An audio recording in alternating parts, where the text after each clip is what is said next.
The string snaps. The arrow flies. It crosses the frozen riverbank in a blink. It doesn't hit a wolf. It doesn't strike a deer. It buries itself in the back of a teenage boy. He collapses face first into the snow, coughing blood into the white. The shooter lowers his bow. He is 10 years old.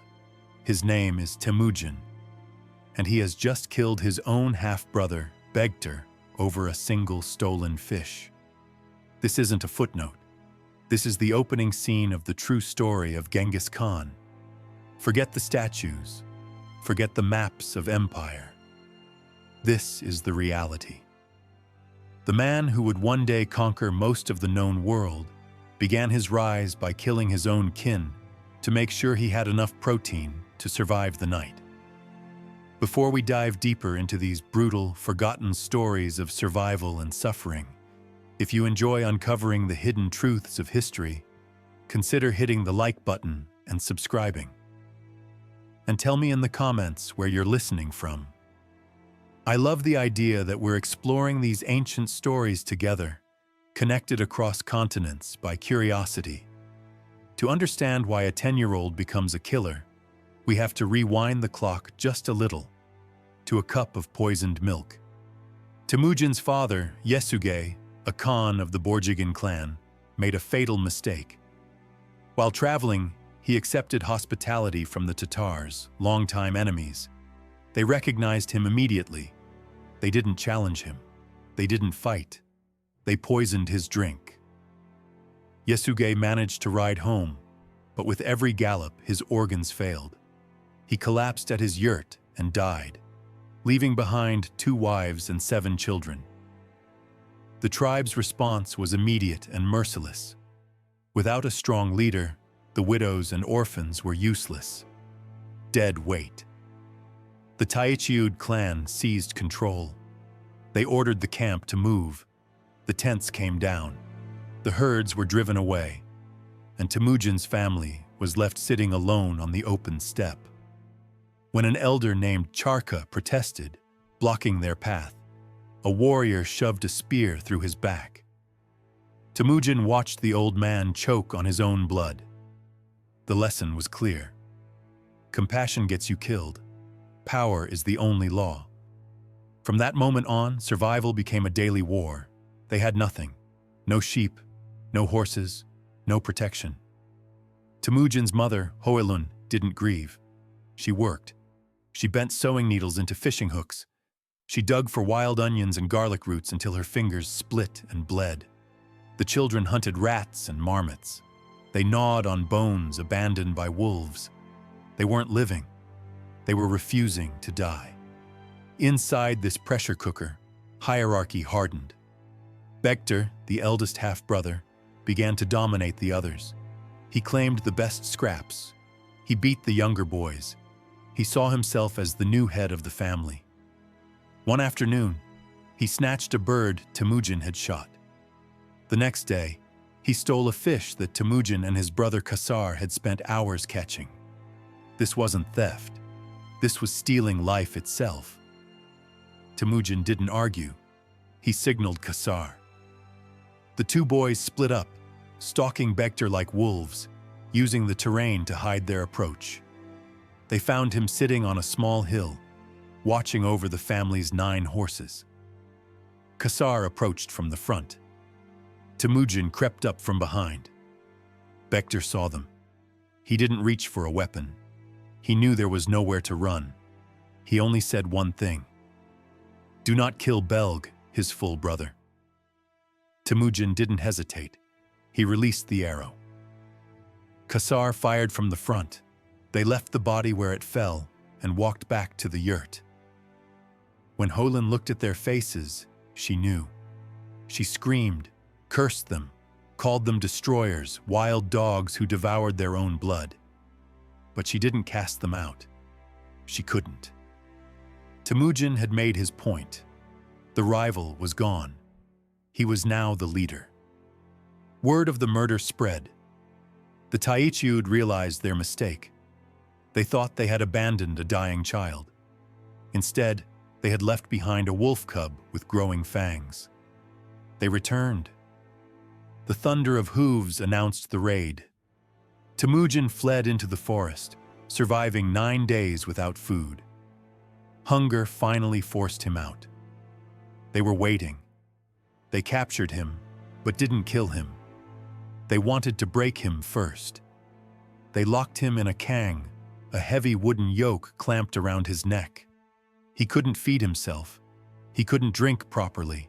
He couldn't even swat flies. He was dragged from camp to camp like an animal, treated worse than a dog. Temujin waited. During a feast, the guards got drunk. The moon climbed into the sky. His watcher nodded off. Temujin didn't sneak away. He swung the wooden board around his neck and smashed it into the guard's skull. Then he ran. He plunged into the Onon River, submerging himself in the freezing water, tilting his head so only his nose and the wooden board broke the surface, blending in with driftwood. The search party rode past. The cold locked his muscles. His lungs burned. A man named Sorkhan Shira spotted him. Their eyes met. Temujin held his breath, ready to die. Sorkhan Shira whispered, "Go," and led the others away. Temujin crawled from the river, shattered the kang against a rock, and vanished into the night. He returned home changed. He had killed his brother. He had been enslaved. He had escaped, and he understood something vital. Running wasn't a strategy. Hiding wasn't a future. He needed allies. He remembered a girl named Berta, promised to him years ago, not for love, but for survival. At 16, Temujin rode south to claim his fate. Temujin arrived at the Ongirat camp with nothing but his name and his scars. He wasn't a conqueror. He wasn't even a warrior yet. He was a hungry teenager asking the tribe to honor a promise made by a dead man. Years earlier, before the poison, his father Yesugei had arranged Temujin's betrothal to a girl named Berta. On the steppe, this wasn't romance. It was a contract. Blood, memory, obligation. To Temujin's surprise, Berta's father honored it. Maybe he saw intelligence behind the boy's eyes. Maybe he respected the ghost of Yesugei. Or maybe he understood that alliances were investments. He gave Temujin his daughter. But more importantly, he gave him a dowry, a magnificent black sable coat. This wasn't clothing. In a world without currency, it was a fortune. Worth more than a herd of horses, a king's ransom stitched in fur. Temujin didn't wear it. He understood its real value wasn't warmth, it was leverage. He returned to his camp with Berta, knowing happiness on the steppe is fragile, and the past has a way of hunting you down. 18 years earlier, Temujin's father had stolen Hoylun, his mother, from the Merkit tribe. That insult had never been forgotten. They came at dawn. The ground shook before the warning cries could finish. "Merkits! The Merkits are here!" Chaos erupted. Temujin bolted for the horses, mounted up, and then did something that still shocks people today. He rode away. He galloped into the safety of the Burkhan Khaldun Mountains, leaving Berta behind. Some call this cowardice. Others call it calculation. If Temujin stayed, he died, and Berta became a captive forever. If he ran, he lived to fight. But the cost was brutal. While Temujin hid in the mountains, praying to the spirits, the Merkits dragged Berta away. She was given to a warrior as a spoil of war. The debt of his father was paid with the body of his wife. Temujin emerged humiliated, but alive. And now he had a single purpose: get her back. A man with no army can't fight a tribe. So Temujin did the smartest thing he could do. He invested. He took the black sable coat, his entire net worth, and rode to the camp of Togrul, Khan of the Karayet tribe. Togrul was the most powerful warlord on the central steppe and had once been blood brother to Temujin's father. Temujin entered the great yurt and presented the coat. He didn't beg, he paid tribute. "In memory of my father," he said. Togrul studied the fur, then the boy. The investment paid off. Togrul pledged 20,000 men, but with one condition. Temujin needed one more ally, Jamuka. Jamuka was everything Temujin wasn't. Charismatic, aristocratic, born to rule. He was also Temujin's childhood friend. Years earlier, they had sworn brotherhood on the ice of the Onon River, exchanging arrowheads and knucklebones. Blood oaths mattered on the steppe. Jamuka agreed. The coalition struck the Merkit camp at night, sweeping in while the warriors slept. It wasn't a battle. It was a liquidation. Temujin rode through burning tents, screaming Borta's name. He found her in a cart, shaking, terrified. She ran to him. But the reunion carried a shadow. Berta had been captive for 9 months. Soon after her rescue, she gave birth to a son. Temujin named him Jochi, guest. The name was an admission. The child might not be his, but Temujin raised Jochi as his own. Legitimacy, he decided, would not be dictated by the crimes of his enemies. With the Merkits crushed, the alliance with Jamuka should have ended. It didn't. The two blood brothers camped together, combined their herds, slept under the same blanket, a symbol of absolute trust. For a year and a half, they were inseparable. But the steppe is too small for two sons. Jamuka believed in the old order. Birth determined status. Noble blood ruled. Temujin believed in something radical. Loyalty and ability mattered more than lineage. Outcasts flocked to him. Second sons, former slaves, men with nothing to lose. The split came quietly. While migrating to summer pastures, Jamuka posed a riddle about where they should camp. On the surface, it was poetry. Underneath, it was a demand. He wanted separation. Temujin didn't understand, but Borta did. "He is tired of us," she whispered. "We must leave now." That night, Temujin moved his camp. By morning, many of Jamuka's followers had defected to Temujin. They sensed where power was shifting.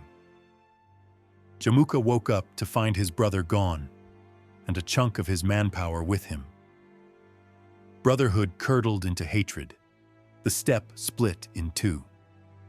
2 years later, a minor horse theft ignited a civil war. Jamuka mobilized a coalition of 13 tribes, 30,000 men, and marched to crush Temujin. They met at Dalan Baljud. It was a disaster for Temujin. Jamuka shattered his lines, drove his army into a narrow defile, and forced a humiliating retreat. But Jamuka made a fatal mistake afterward.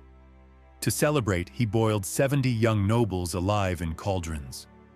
The message was clear. This is the price of disloyalty. But the act violated a deep taboo. Even hardened warriors recoiled. Temujin, defeated and hiding, suddenly looked like the lesser evil, and Temujin learned. The old Mongol system, clan-based loyalty, was broken, so he destroyed it. He created new units: Arban, Jagun, Mingan, Tumen, mixed clans together, forced rivals to fight side by side. Loyalty shifted from blood to unit and to him. He promoted by merit. Princes shoveled manure. Shepherds became generals. He built the Keshig, an elite guard, using the sons of commanders as hostages to ensure loyalty. Psychological warfare turned inward. The tide began to turn. The brotherhood was over. The war for the soul of the steppe had begun. For nearly 2 decades, the steppe burned. Temujin and Jamuka fought across rivers, valleys, and grasslands until Mongolia itself became a graveyard. Camps vanished, clans shattered, Loyalties flipped overnight. Then, in 1204, the balance finally broke. Temujin crushed the Naiman tribe, Jamuka's last powerful allies. The aristocratic order collapsed with them. Jamuka fled into the wilderness, reduced to a hunted man with a shrinking band of followers. The new world Temujin had built caught up fast. Jamuka's own men, starving and exhausted, betrayed him. They bound their leader and delivered him to Temujin, expecting gold. They received death instead. Temujin ordered the traitors executed. "A man who betrays his lawful Khan," he said, "is useless to me." Then the two brothers stood alone. According to the secret history, Temujin offered mercy. He wanted to restore their bond. "Let us be companions again," he said. "Let us forget the past." Jamuka refused. "There is only one sun in the sky," he said. "If I live, I will poison your sleep." He asked for a noble death, without bloodshed, so his spirit could rest.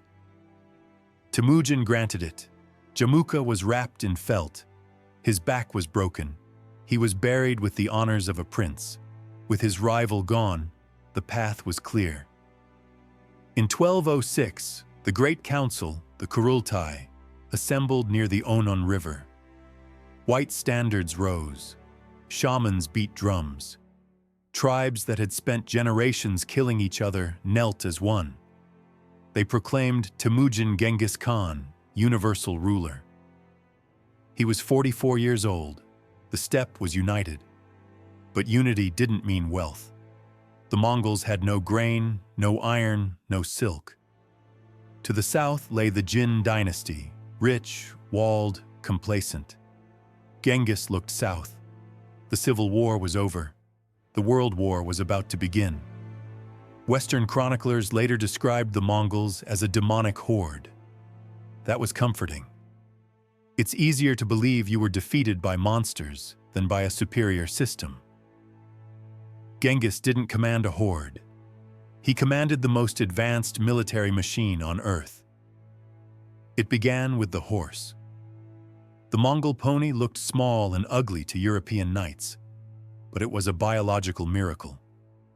It could dig through snow to find grass. It didn't need grain.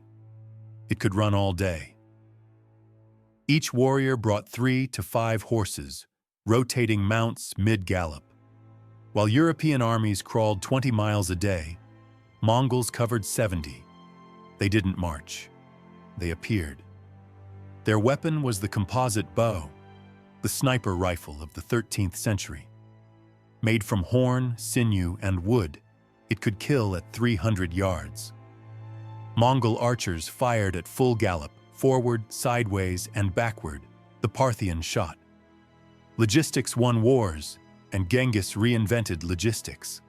No supply lines, no baggage trains, dried milk curd for food, horse blood in emergencies, a mobile ecosystem.